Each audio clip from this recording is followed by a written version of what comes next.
প্রশ্ন হলো, বর্তমানে দেশের পরিস্থিতিতে ভোট প্রদান করা কি জায়েজ নাকি না জায়েজ?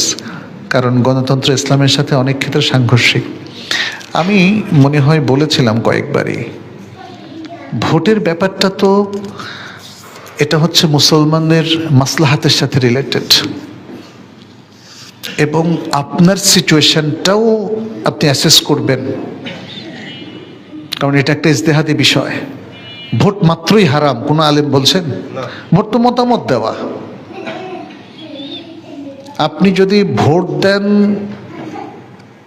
একটা কুফুরিকে প্রতিষ্ঠা করার জন্য, তাহলে এটা তো মহাপাপ, কোনো সন্দেহ নাই।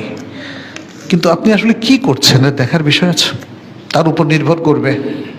মতামত দেওয়া তো হারাম না।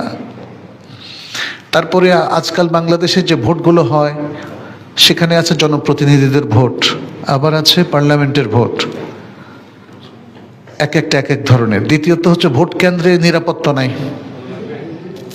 অনেকগুলো ইস্যুস তো এটার সাথে জড়িত।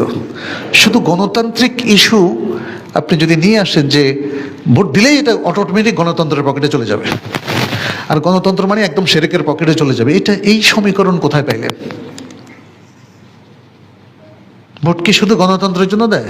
ইউনিয়ন ভোট গণতন্ত্র?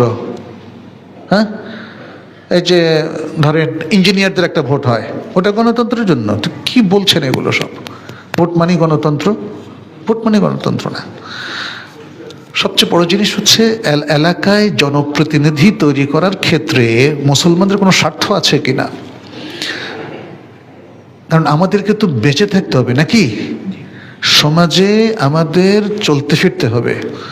সেই আমেরিকাতে থাকেন, কানাডাতে থাকেন, আর বাংলাদেশে থাকেন, যেখানে জনপ্রতিনিধি ভোট সিস্টেমের মাধ্যমে নির্বাচিত হয়, মুসলমানদের পক্ষে কথা বলবে কে?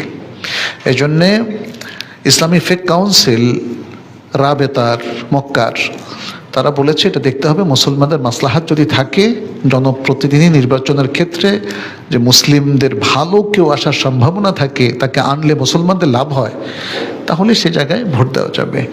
তো সুতরাং এটা কেস টু কেস দেখতে হবে।